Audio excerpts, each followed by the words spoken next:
We're back on a Thursday night, Invisible No More. God, it's been forever and a day. It has been forever and a day. I've never been And on a Thursday night. I'm so excited to be here. I know, and thank you for Hear not being. everybody's stories. I'm so excited it's back. I'm usually just watching. And thank you for not taking up the church ladies yesterday, so we wouldn't be in jail tonight to be here for the live.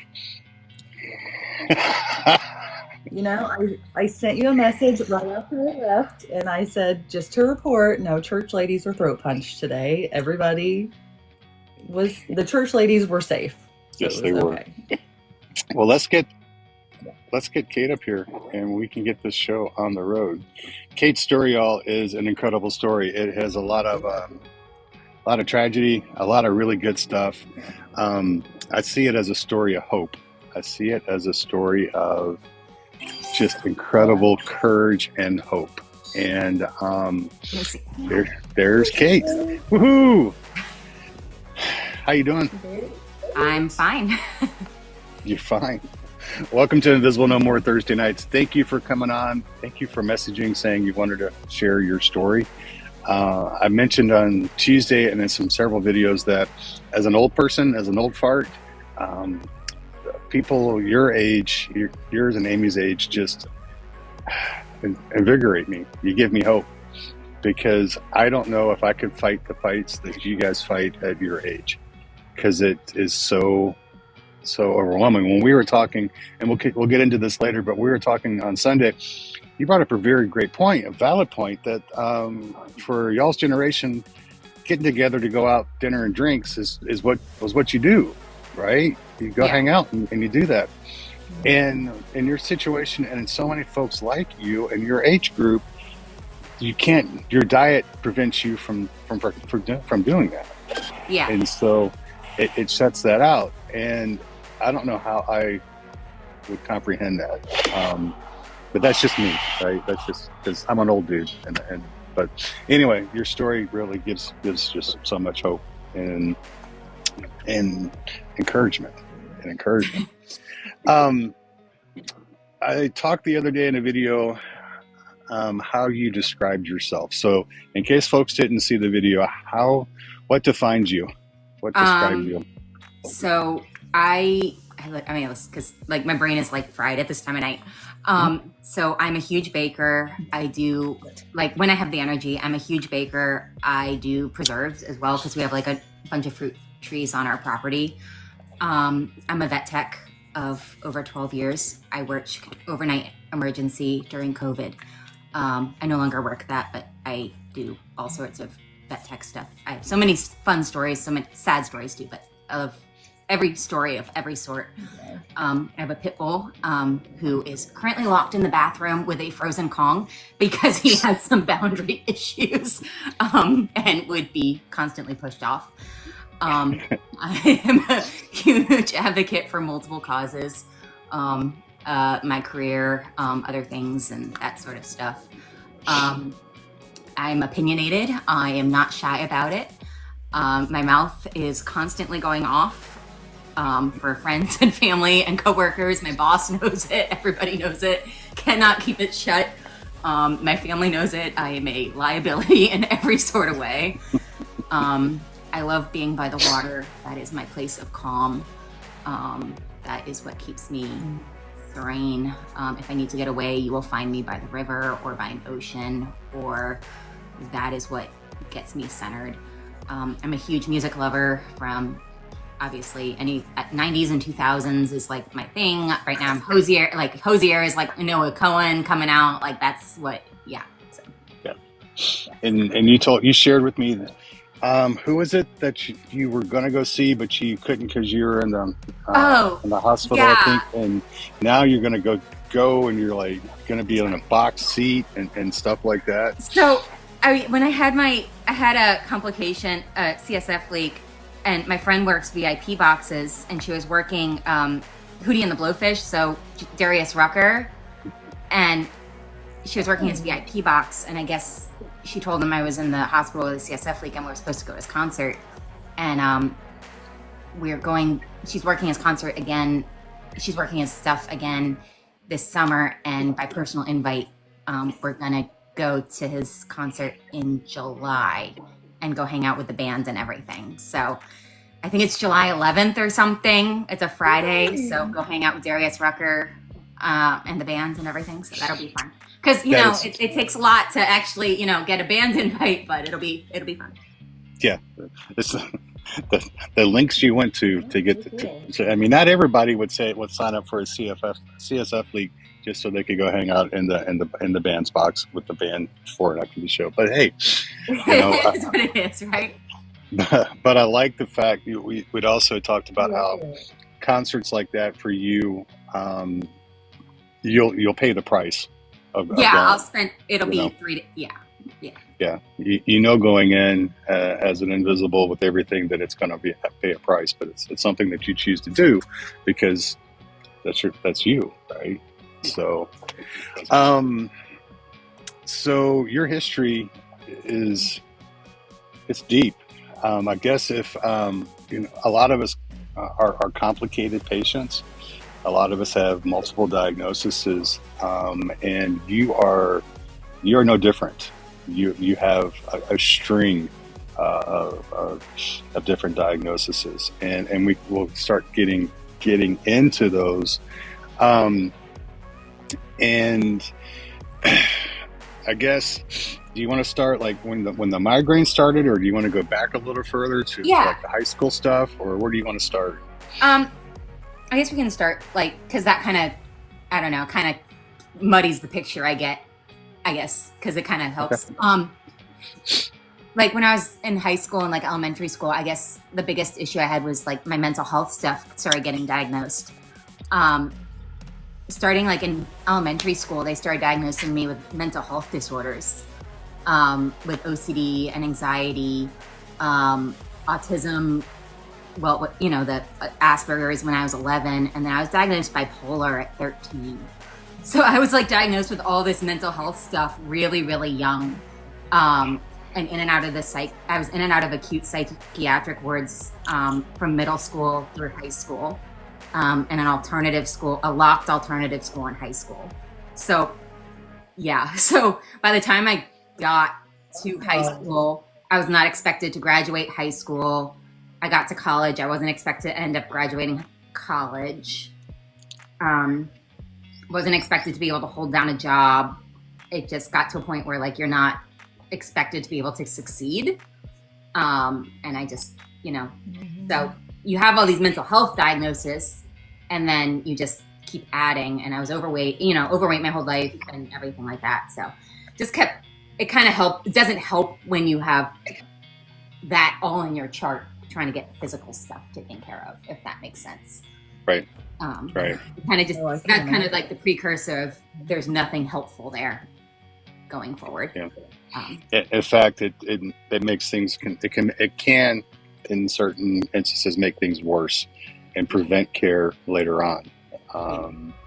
I mean, studies show it, but after talking with you and talking with so many people through this app or through Instagram or whatever, it happens. It's just one of the terrible things about our medical system, the way it's set up. Yeah. So.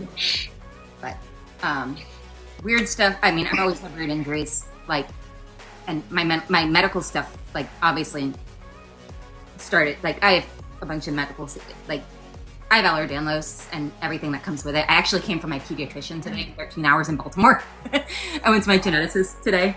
So, went to my geneticist today, my yearly. So in 20s, I started having migraines, severe in-hospital migraines. I had my first back injury at work. I had my pit bull with boundary. Yeah. I got kicked against a wall by a 180-pound mastiff named Atlas, taking knee x-rays, and herniated a disc in my back. So that was my first severe injury.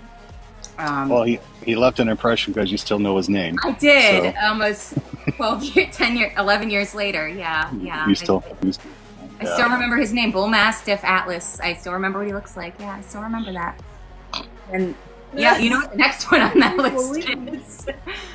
And then I was working ER And the weirdest injury I got, and every nurse coming into when I was in the ER, everybody in the building had to ask how I got this injury. Everybody, and it was probably one of my more painful ones. I was tossing a towel over a pelican, and I tore my trapezius. I have no idea how I did it, and I tore my trapezius tossing a towel over a pelican. And everybody in the building was like, "How did you do that again? How?" It was. I have no idea. I have no idea how I did that, and I ended up doing that. So that was a good one. You told me that the other day. It had a fish. The fish hook had to come out, but it was trying to. Yeah. That was cool. When you told me that, it was like, I can go now, because that's the bucket list item that I figured I would never get checked off, was knowing somebody that was sent to the ER by a pelican. But now that I have that checked off, I can go in peace now, because it's awesome. Yeah. But I can imagine, I could just see the stream of medical people in the ER coming in and saying, "You did what? How did you get here? How did you get here?" So that's just awesome. They have to know, yeah. So going through your story and what you sent and everything, your initial primary was a nightmare. Yeah. That would not qualify as a unicorn doctor in any sense at all. Is that right? Can we say that? Yeah, unfortunately, I saw her for a long time. I kept going in with like nausea and back pain and like, joint pain issues and headaches. And it was on, blamed on, being overweight and, I was diagnosed at that point hypothyroid and anxiety and just, general woman issues and period, the normal stuff. Never noticed the hypermobility, never noticed, the other stuff that, I'll get into later. None of that was noticed. It was just completely written off as absolutely nothing. A lot of stuff in my chart was pretty nastily written. Unfortunately, she's still my mother's primary. And my mom has told her I have Ehlers-Danlos. My mom has a lot of the same stuff I do. And she has told my mom not to seek the diagnosis because she doesn't want it on insurance. So it's pretty gnarly. What? Yeah. And yeah. It's a great doctor. That's crazy. I really wish your mom would change, but parents are parents. It's a choice. It's a choice, and we can't change. Yeah. Because that's just scary. I don't want to deal with it, and the insurance they don't want anything in your nose. Yeah. Right. But that needs to be documented. If you're, God forbid, you go on vacation, end up in an ER or something, and you need to be able to prove that you have stuff, and that's just crazy. So, I keep wanting to jump down to the doctor that I don't want to make it sound like he's. Well, you can jump around. You're good. You can jump around wherever. The doctor that dislocated all your toes. We'll get to that point. You can go if you like. Yeah. What? Yeah, we'll get there. So things started off with your hand, right? And that first ortho was like, well, something's not right. Something seems weird. I was working ER. I kept having like repeated like a hand that wouldn't heal. It was a sprain. Like I kept going back to the ortho, and he's like, something's off. Like it's not healing. Like it was my thumb, and he's like, it's just not healing. It's a sprain. I think I've been there like 3 times, and he ran like a rheumatoid panel. It's like it's normal, but like something's weird. He sent me to like something is off. He sent me a hand specialist. The hand specialist like you're hypermobile, but like it's benign hypermobility, no problem. It'll just take longer to heal. He put me in a cast for 6 weeks. It didn't get better. He's like, nothing more we can do, whatever.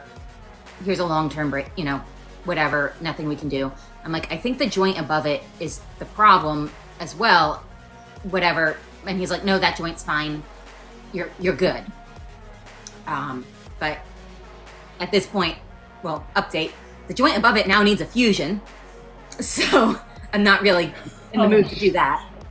But yeah, and the joint, yeah. So my whole hand needs to be fused, but I'm not really in the mood to do that.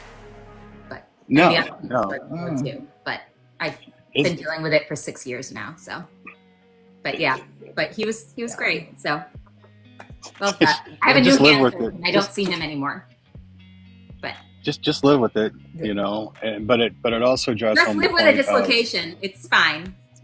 Yeah, you know, it's normal. You know, maybe you can do some party tricks with it. Well, I can show you, but a lot of you would probably get really sick. Yeah, probably. I'm not gonna do that. I had a work accident with my elbow, and I damaged the funny bone nerve, the ulnar nerve or whatever they call it. So before they moved it, my pinky, I had no feeling in my pinky. And so I would go out after work with the guys I work with, and we would drink, and I would give them a pocket knife, and I'd tell you what, stab my finger, and if I flinch, I'll buy you a drink. If I don't, you buy me. And they would just stab it, and I would just be like, I wouldn't even be looking when they're doing it, you know. But that pinky bought me a lot of drinks, and back when I was a young pup. But anyway, I digress. I'm in the weeds. Sorry. No, you're good. You're good. No, sometimes I just I'll fidget with my joints and just sometimes dislocate them and not realize it, and I'll be like, I just stop doing that. I could just see you doing that, at you know, I don't know, just sitting there I do. Car dealership. I'll just pop my fingers in and out, and I'll be like, I should probably stop doing that. Somebody's gonna yell at me.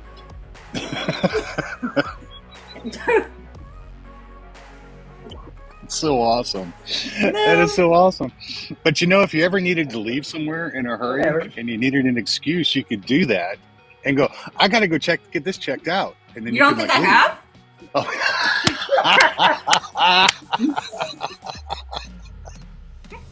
I love how you think. Girl. That is so awesome. That is so awesome.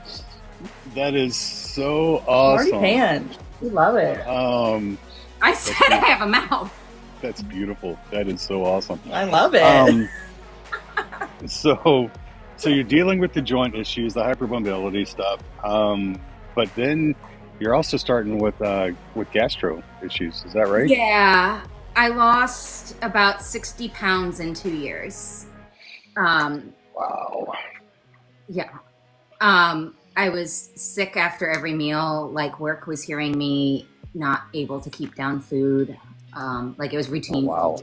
Go straight to the bathroom. It wasn't even it was, okay, yep, just leave it open, whatever.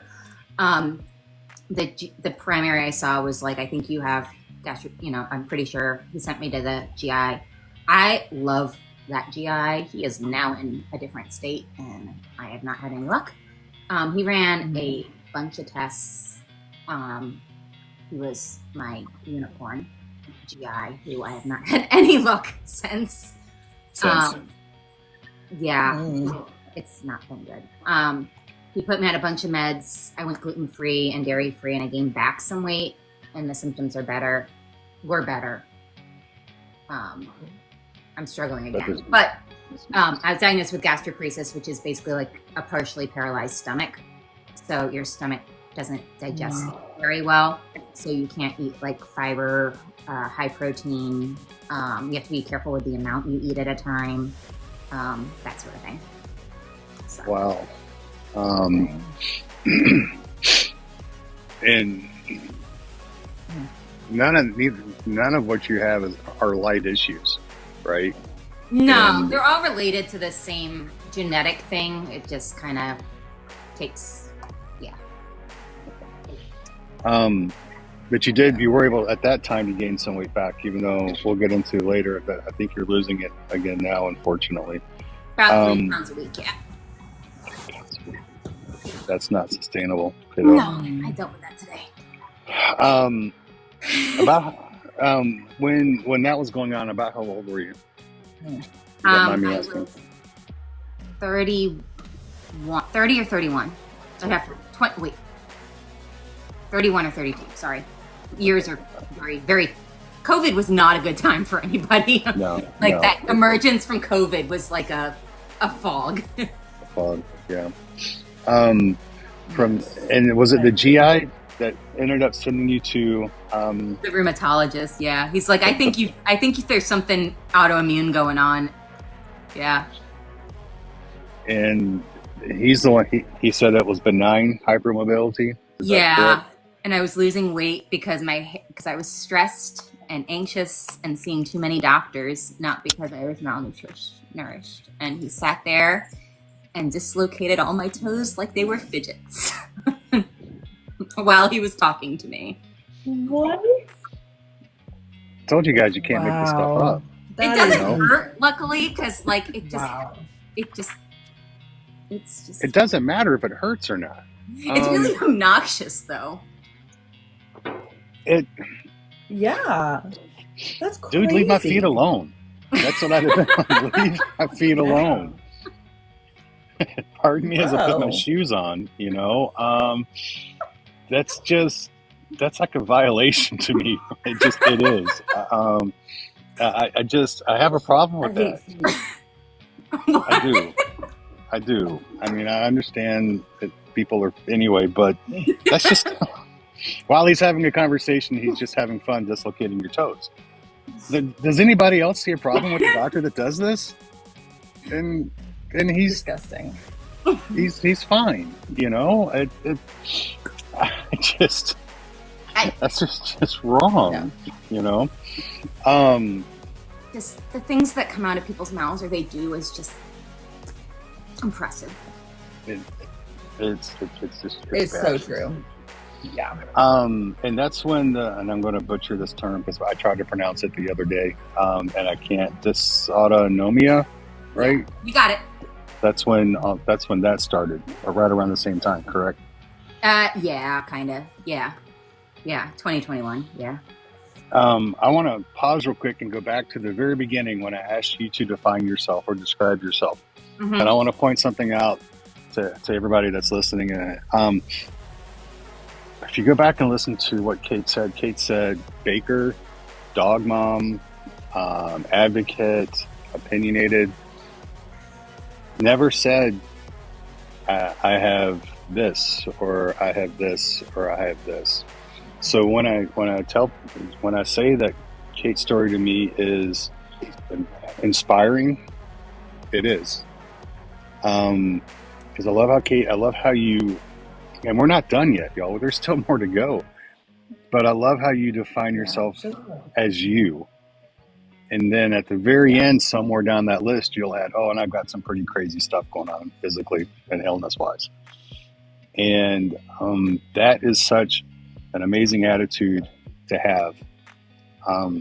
Because I fall into the trap quite often of putting my issues a lot higher than other things that I am. And I love how you're able to just comfortably and naturally describe yourself as baker, pitbull mom, and everything else. You just happen to have XYZ, right?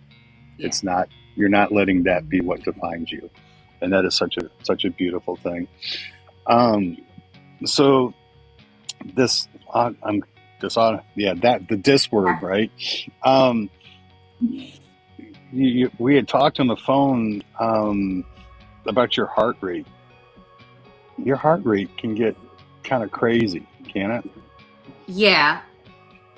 Like, I tolerate heart rate. So dysautonomia is like, most people know it as like POTS is the most common one. My diagnosis had gone back and forth between POTS and orthostatic hypotension and like a bunch of different ones.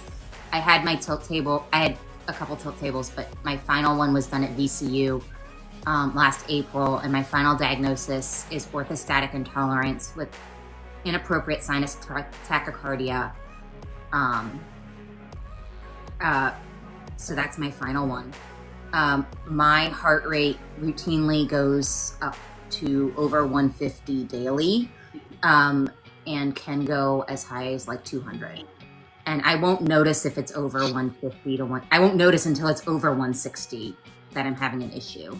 So like, I just tolerate higher heart rates than most people do. Just, whatever happens. It's not for most people that would be a heart rate that would like be concerning. Like heart stopping for me, that's just I don't even get dizzy until I hit like 150 because I don't notice. So Yeah. it's normal like that's just normal for me. So. That's just crazy, you know, because I asked Dr. Google, and so somebody your age, it should be like around 70 to 80 is what Google was saying. And here you are practically almost doubling it at times. And what baffles me, just boggles my mind, is what they tell you to do. Just sit down and relax, you know, and maybe drink some water. Salt and water. I'm on medication now, so, like some medication, but not much. Yeah.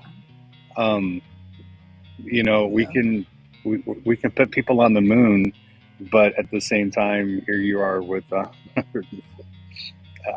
mean, I'm glad that I'm happy that your body can handle it, your heart can take it, right? And I'm glad that you are able to deal with it and process it as well. Of course. It seems like there would be something besides. Sit down with your gratitude list and be happy for a little bit and wait for it to get better. But again, I'm a truck driver. I'm not at heart, right? Only license I have is to drive a truck. I'm sure they're doing what they can do. So, I'm going to skip forward a little bit. Yeah. You were, how do I say it? You got into the Mayo Clinic. I'm almost going to say were accepted at the Mayo Clinic, because I know so many people try to get into the Mayo for so many different reasons and they can't. But you were able to get there. Yeah. But unfortunately, Mayo wasn't really the best experience for you. Is that right?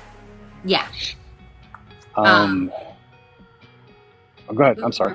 Are locked. Those will not go in to share everywhere. It's pretty horrible. I went originally for the prior to getting everything here. It was in 2021. I was sent to the dysautonomia clinic. They sent me to the GI, the pain management, rehab. When you go to Mayo, they send you everywhere that they can. The dysautonomia center wasn't the problem. They sent me a cardio as well. Their pain management, you can look into that online as to what Mayo pain management is. I did. Huh? I did. It's not good. Yeah, word of mouth. The fibro clinic there is not good. It's a lot of. It's your problem now. Yeah, there's a lot of biofeedback going on. There's a lot of. It's your fault. There's a lot of ACEs, you know, trauma. The trauma, you know, is causing your pain, and you need to get to deal with your trauma. So, or if you don't, you know, your pain will never go away. Work through it. Mm-hmm. And I'm sure, from what I read, if you go in with like very, very specific diagnoses, people seem to have some luck. But and unfortunately, I don't want to say that Mayo Clinic is a bad place. I can't say that, because a lot of people have had a lot of great success stories coming out of there. But in some instances, especially with chronic pain or fibro, it's like that headache clinic you went to, Amy. You know, it's sold as the savior, and people are coming out. Yeah. You know, not in the best shape. More traumatized. Usually than when went to the GI. Yeah. Sorry. I went to GI. I was diagnosed. Not that it's wrong. Not that this isn't validating for other people. I was diagnosed with an eating disorder and they took away my gastroparesis diagnosis. I do not have an eating disorder. They said I did not have gastroparesis. They said I had an eating disorder. I went to rehab to look at my hip. They missed the labral tear and gave me home PT exercises. And I went to cardio for a stress test to do with the dysautonomia. And for that, it was 2 male nurses, which I'm not really caring about. But the way the test was done is the number of monitors I was topless with the monitors on and a sports bra, walking on a treadmill because obviously can't run, and then passed out after that. So not really the best experience for anything there. So will not go back. Will not No, go and unless there's an absolute reason. and Yeah. I Sorry. we talked about this on Sunday. I am impressed with how you were like, it's okay that I would just had the sports bra on and stuff. To me, that's wrong. To me, that is wrong. I understand that there's a lot of wires and there's a lot of connections and stuff like that. But it goes to me the bias in healthcare again. If they had to put wires and connections on a dude's junk, and they wouldn't throw anybody in the room with him, right? But if you appear to be a female, they're going to do that, and they don't give a shit, and that bothers me. Just personal. Again, I'm not a doctor. The only license I have is given to me by the state of Texas to drive a vehicle, right? Yeah. But how? That's just. Yeah, I would think she would put a gown on over it. Like that would have been fine. But the fact that wasn't even offered is just. But I mean, again, like I've been through several tests where, I mean, like one of the tests was an echo, and of course, like you're topless while they're doing an ultrasound on your heart, and they're like, "Would you prefer a male or a female to do this?" And I'm like, "Well, obviously, I would prefer a female, but if a male is only available, like I understand this is like a medical procedure, but obviously, I would prefer a female in here if I'm going to be topless." Yeah. But it's just the fact that they even ask. I'm like, obviously I would prefer a female. Like, would you prefer a male or a female? Like, you're the one asking.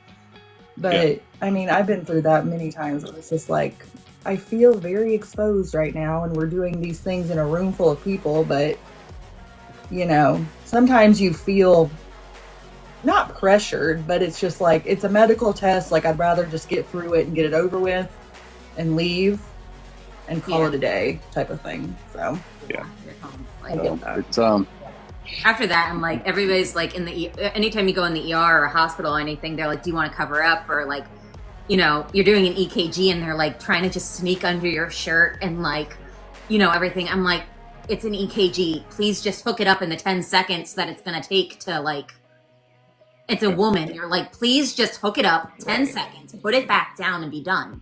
Like, it's going to be faster than like. Faster. Yeah.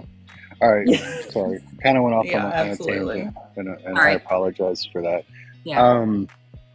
So if anybody ever has a question about what it's like to experience a CSF leak, I think they could look to you as an expert in that field, right? Wow. Can you explain what a CSF leak is, just in case people aren't sure?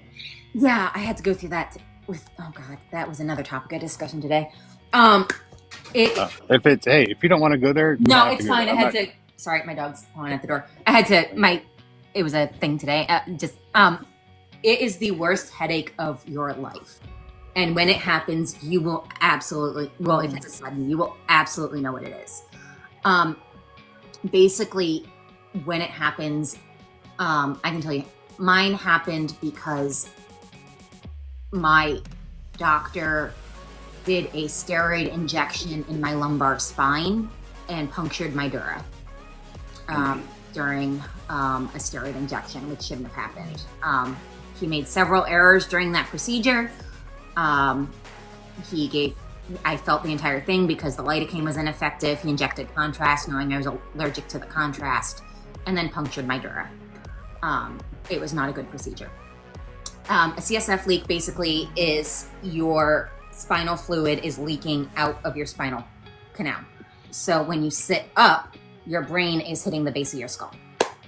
It is the worst headache you will ever feel in your life.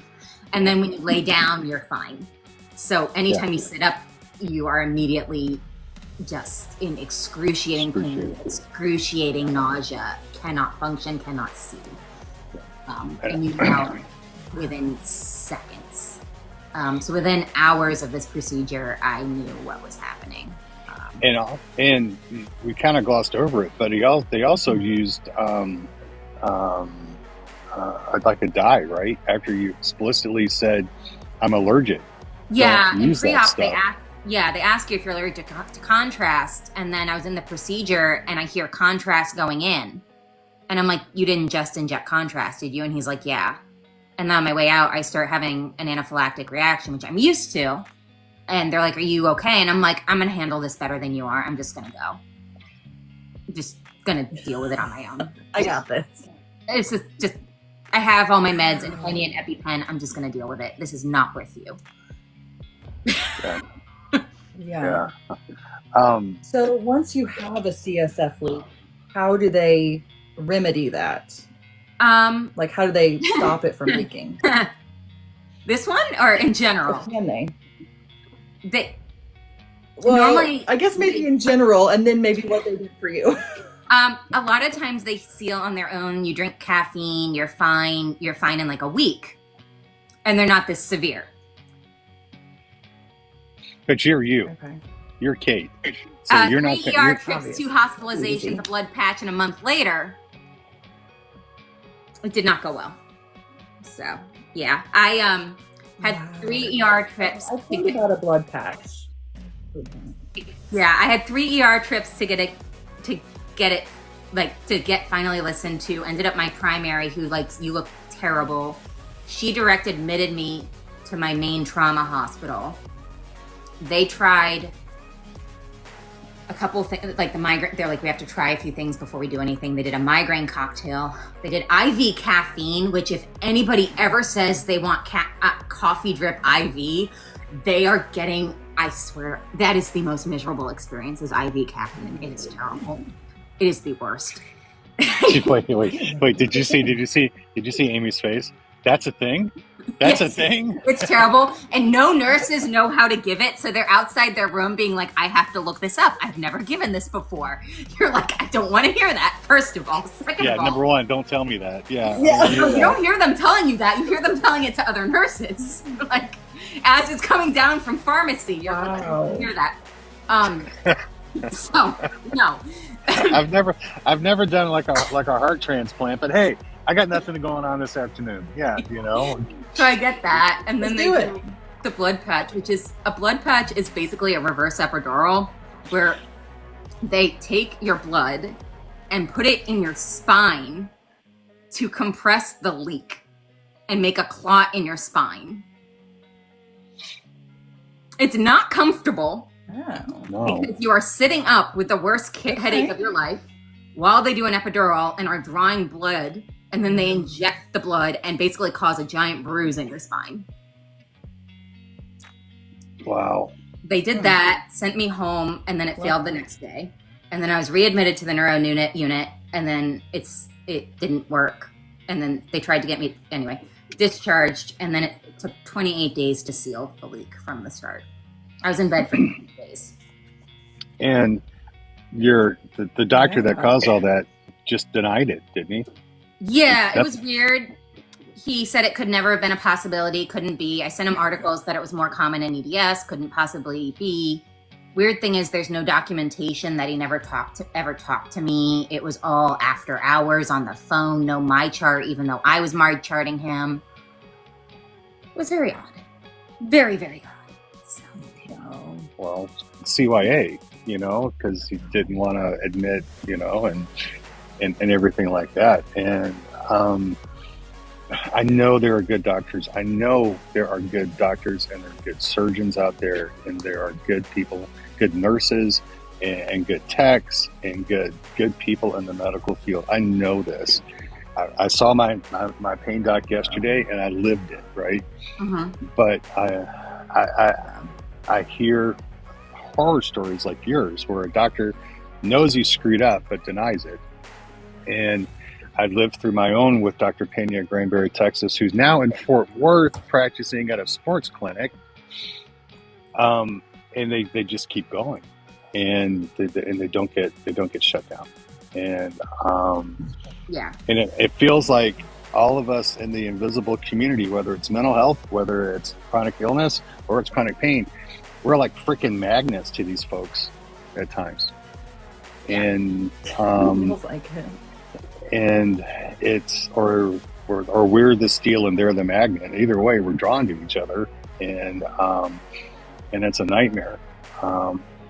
Again, I think I know the answer to this question. When he's denying and he's treating you like that, saying, that this could have never, do you see any of that bias, any of that as playing a part in that, or you just think he's just a complete ass? I think he's got an ego. He's one of the top injectors in Richmond, and he knows he's going to be covered.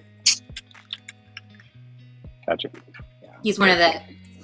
He knows the ER that I went to was already covering for him. He knows he has enough friends in high places. Gotcha. His name is. There's enough people. Yeah.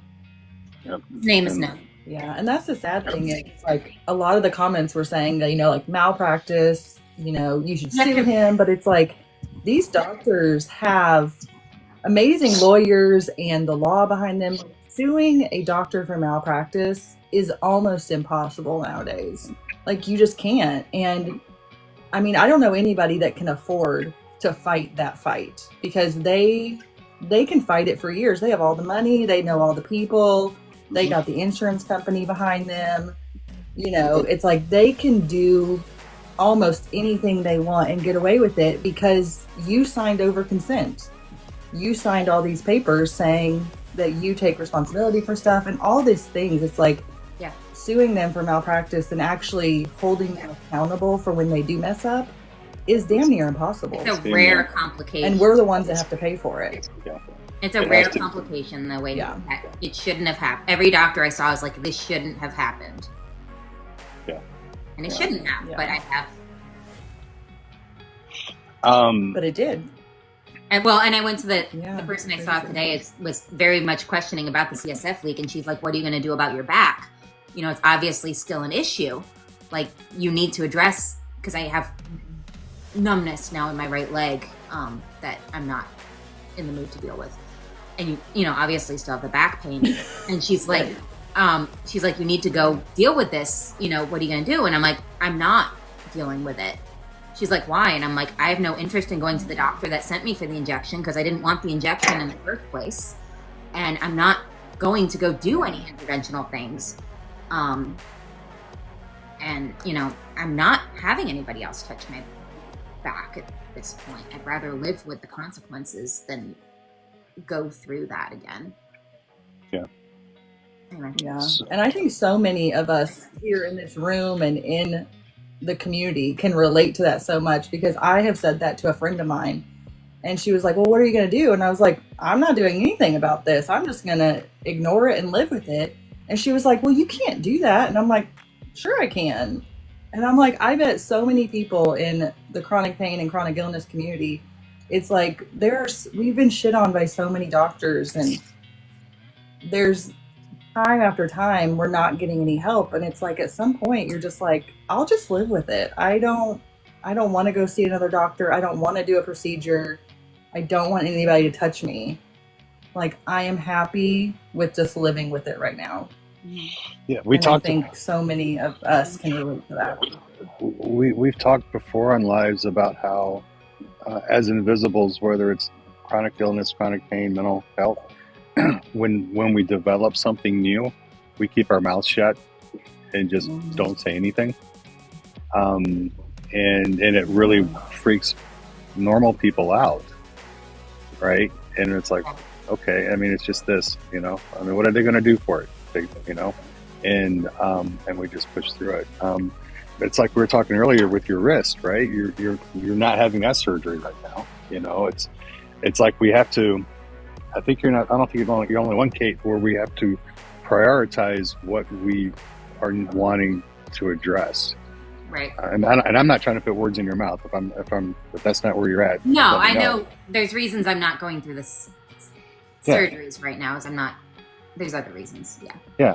So, I mean, you have to prioritize, and it sucks. It sucks. So, where are you now with your current doctors? Do you have doctors that you do like? Do you have I do. I got my geneticist today was a mix. I had a lot of bad test results, but I don't know. it's fine. It was what it was. It was what I was expecting when I walked in, but not good. Not what you want to hear, but you know what you're walking into. Right. There's a reason I go once a year. But love my genetics team. My primary is great. I got a call from her. They are a complex care. I hate that I got to be a conversation of their roundtable discussion yet again last week. Of the whole team. They had interdisciplinary rounds, and again I got to be a discussion of their interdisciplinary rounds because I got a call from the social worker yesterday. Love that for me. Love my primary. I love my PT. There's been a couple good an ER doc or an ER or a overnight nurse. My allergist, my local allergist, and my Duke allergist. I love. Those are really, I wrote them down. Those are the ones I really are really my main ortho. I really like, who's a very sports African man who his name's Dr. O. Please don't ask me to say it's a very, I cannot say it. Nobody can say it as often as I can't say it. It's terrible, but he is the best guy. Very good at what he does. So That's awesome. Oh, that's good though. I built it up, but it's what it is. So. It sucks that it took all of it to get to where you got this team now for the most part, right? But it's great that you have it, right? And because for a lot of folks in the community, they don't have it, and they're still searching for one unicorn, much less 3 or 4 unicorn teams, right? But there I go again, trying to find the silver lining in the shittiness. I always have I think it's funny. I saw. Sorry, my child. No, I call it the round table. They call it. They did not tell me I was discussion at the round table. They told me Dr. Cara said that they told me to call and said, "Oh, I was brought up at interdisciplinary rounds." They said yes, the round table discussion. I know what happens. They do not directly say it. I kind of just have had it happen many times at this point in the last 4 years. So it wasn't like they were out having drinks and comparing patients and say, you think you have a patient, have a complex patient? I've got this one over here, Kate. Let me tell you what Kate's got going on. No, it's they literally have like, it's a whole team approach where all the specialties meet in the office on Tuesday, one morning a week. So that's good. That's thing. That is, that's really a good thing, that they do that, and take it as a victory that they did, and good things will come out of it. So 3 times. You have to go through so many horrific things to get that, right? Who'd have thought all those years ago getting attacked by a pelican that now you would have really good doctors? It's kind of led up to it. So you like your current doctors. You are a complex patient. Medical PTSD, right? A little bit. A little bit. Yeah, that's understandable. A little bit. Leslie is like my go-to for mental health questions, and I need to pick Leslie's brain one day and to talk to Leslie about how the medical field deals with us folks that have medical PTSD. Do they believe it? Do they accept it? I'm fortunate with my pain doctor. He buys into it only because he had it happen to him. He deals with it. He broke a leg skiing somewhere in like Utah, and they refused to give him pain meds, any opioids in the ER. They gave him Tylenol, and his leg was broken. And he's like, "Listen, I'm a board certified pain management doctor. Test my blood. I am clean. I have no alcohol. I've got no drugs. I need XYZ." And they're like, "Well, we don't know. It's going to be Tylenol." And so he's dealt with it, so he understands when I start complaining and bitching. But I'm wondering how the overall general consensus in the medical field when they see us coming in, because I don't know for you, for me, I view doctors through a very specific lens now. Yeah. I am very, very guarded Yeah. on what I say when I first meet them. It's strictly facts. It's strictly what's happening, stuff that I can prove, right? Before I get into any kind of anecdotal, what's going on in my life. I mean, is that something that you are dealing with when you are having to meet new doctors or even current doctors, where you walk in and you're guarded and you're protected and you have your walls up because of what's going on? To an extent, it depends on their specialty and how honest I have to be with them. Yeah, a lot of them can already see Epic, and there's no point in hiding anything because they've already read through it. Does that make sense? Like, a lot of them can already see years and years of records. They can search through and pick through what they want. But you know, you can hide. You can't hide what's been written. So you're kind of like, well, might as well tell you what you want to know. You can see here. Yeah. In Texas, they don't read it though. They go and they read, like you kind of said it. They cherry pick what they want to read. They'll look for MRI. They'll look for MRIs or CAT scans or for surgery, and then that's it. You know, and unless they look for SUD or they look for whatever their flavor of the month is. You know, if I'm at VCU, they'll look for certain big names, and I have some of the big names on my chart. So like the autonomic doctor, they'll see some of the bigger names and they'll look for those. Gotcha. Does that make sense? Like they'll see my primary, they'll see they'll read through those. So, but yeah, I'm a little more guarded than I used to be. As far as what I tell people, unless I know you, I'm not honestly telling you anything about my trauma. I'm not telling you about my pain levels. I'm not telling you about my family support. It's just not going to be something I'm telling you about. My relationships aren't coming out. That's not something you get to know. I'm a little more honest about my autism than I used to be, because my communication is my autism can come out as anxiety, and if you're not clear about that, then they read you as anxious, and that's something that I've had happen. Yeah. I think that's, again, I'm going to relate it to me, and I'm sorry. Yeah. But it's easy to do for me. Being Gen X before ADHD and autism or spectrum was much of a thing, that was never put on our charts. It was more discipline issue at home, or interactions with police or stuff like that was what was in our charts, right? And so they don't necessarily look for that kind of stuff, and kind of wish I had been diagnosed like that, how you kids are today, because maybe things have changed a little bit for me, but at the same time it can be a flag to some doctors, right? It can be, I'm not going to mess with you because it makes you even more complex. By the way, y'all, I am cheating tonight. Kate put together a whole outline for me to go through tonight. It's awesome. Go ahead. No, this is beautiful. This is, and it's worked great. Well, I couldn't have done it like this. This is fantastic.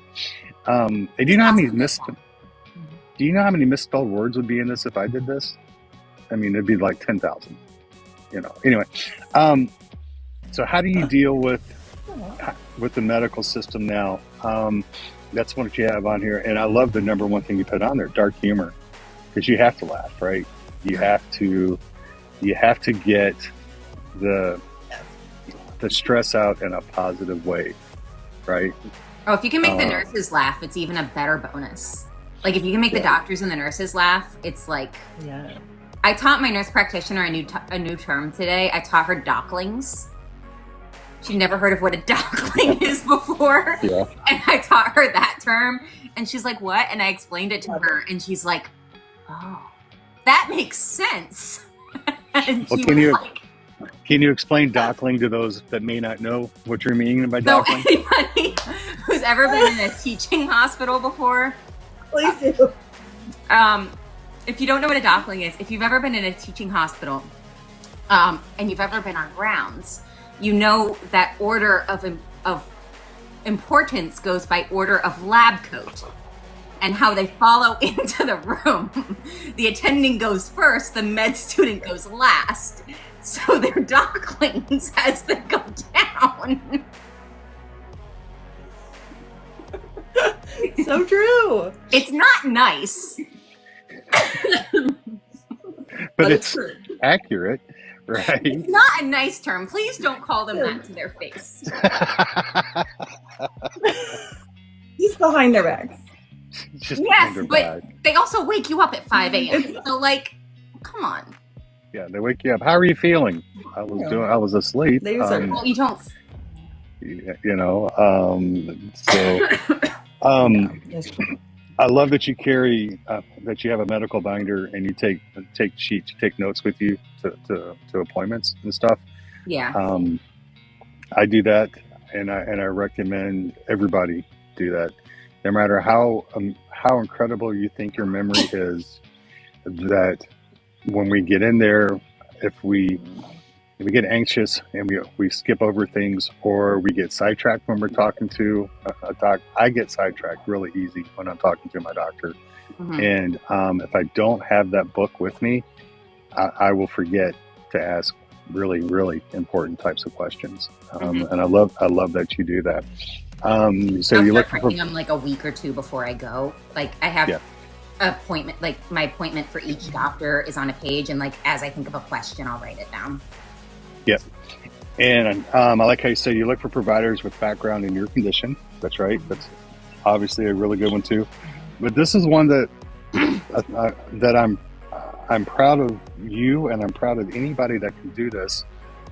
You say you walk away a lot from certain medical providers because you know it's not worth it in the end. And that's I'm just going to use rough language and just say that's a ballsy thing to do, you know, because we don't know what's going to happen when we walk out that door, right? And I think that's why I stuck with Dr. Pena for so long, because I was afraid of the unknown. Instead of facing the unknown, I was dealing with it. I was throwing up before seeing him. That's how bad it was. But it was better than nothing. And it just finally switched to what you have. Walk away, you know, because what you think is better than nothing is not better than nothing. It's extremely detrimental in the long run. And that is a huge thing that I know it's difficult to recommend to people to do, because I've walked those shoes. I've walked that mile. What are your goals? Like, do you have immediate goals, long-term goals? Besides, my two big ones, I'll just skip the last two. Pain management, which actually we got closer to today. The social worker. that's so awesome. Yeah, the social worker talked to me, and one of the big things is we're trying to get me in physical medicine and rehab at VCU. We're having issues with a referral there, and figuring out who to see because of long-term joint management. I've had people ping-ponging me back and forth. But I'm like, please make sure the referral doesn't have pain management in it, because I've been rejected from every pain management clinic in Richmond pretty much, just for issues. And she's like, what do you mean? I'm like, I'm not eligible for pain management. And she's like, she's like, I will find you, we'll work on that. Like, that's something we need to do.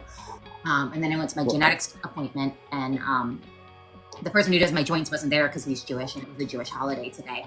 I'm like, if you need him, we'll video chat in later. And she's like, what's going on with your joints? And I explained, and she's like, okay. And she's like, if you need pain management, he'll probably take it. Like, this is not okay. But it's across state lines and pediatrician and everything, and that could raise flags. So they're like, if you could find somebody else, that would be preferable.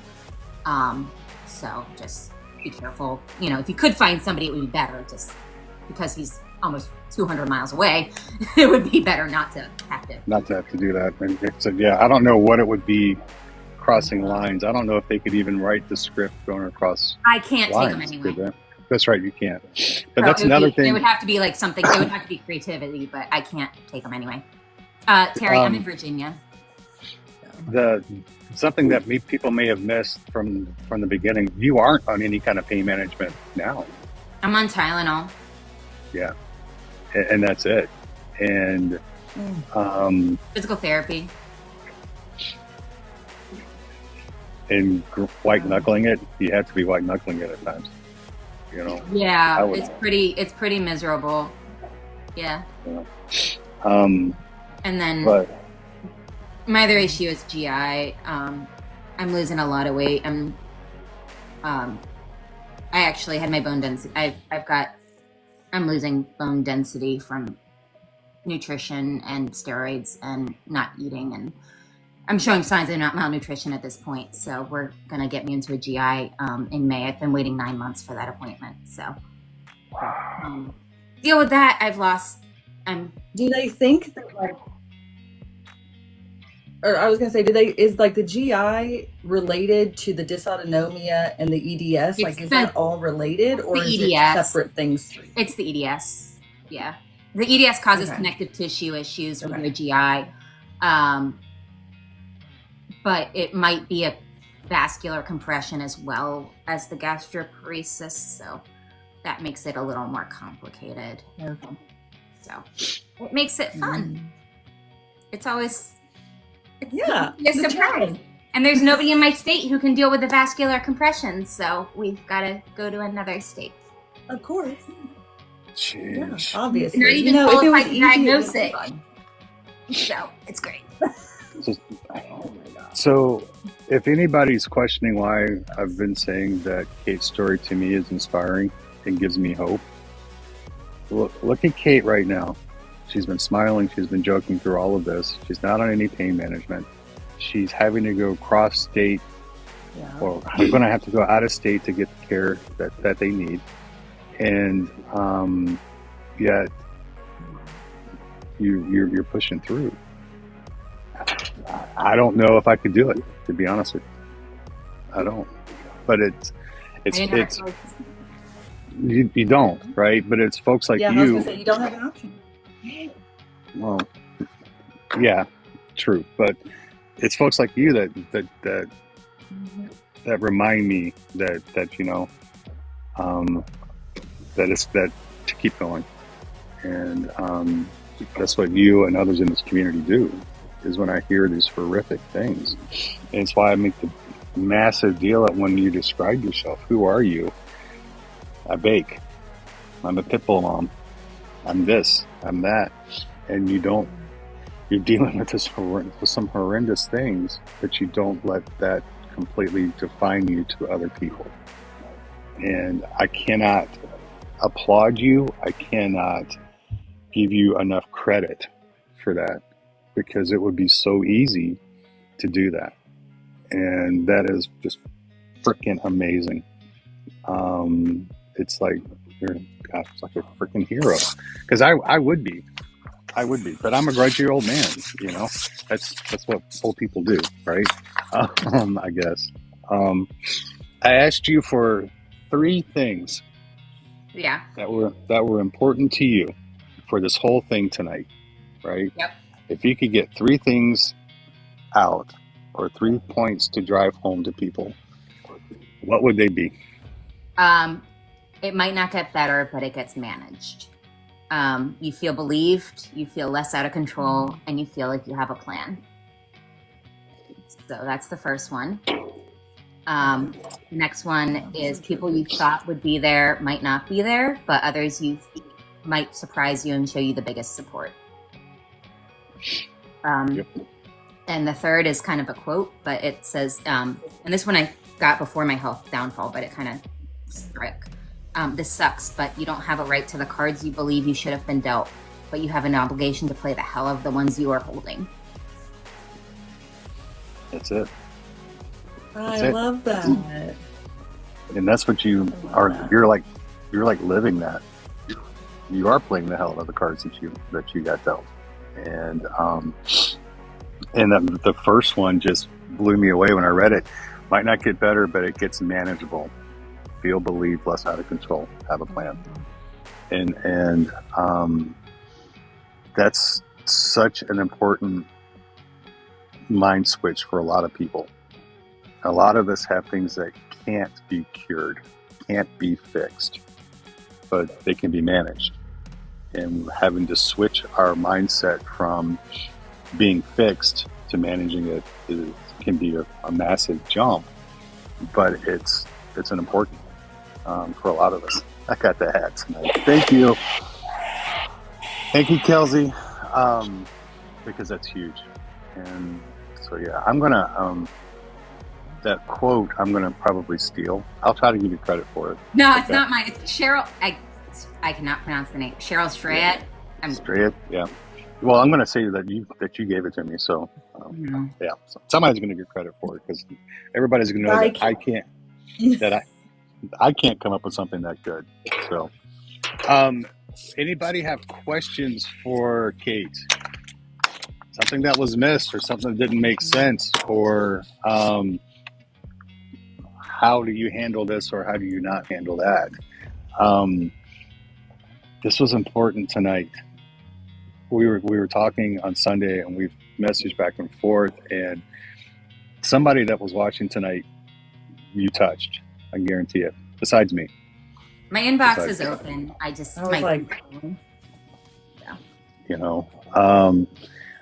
I learned a lot talking with you on the phone on Sunday about diseases that I don't have, and that's what I love about this format on Thursday nights.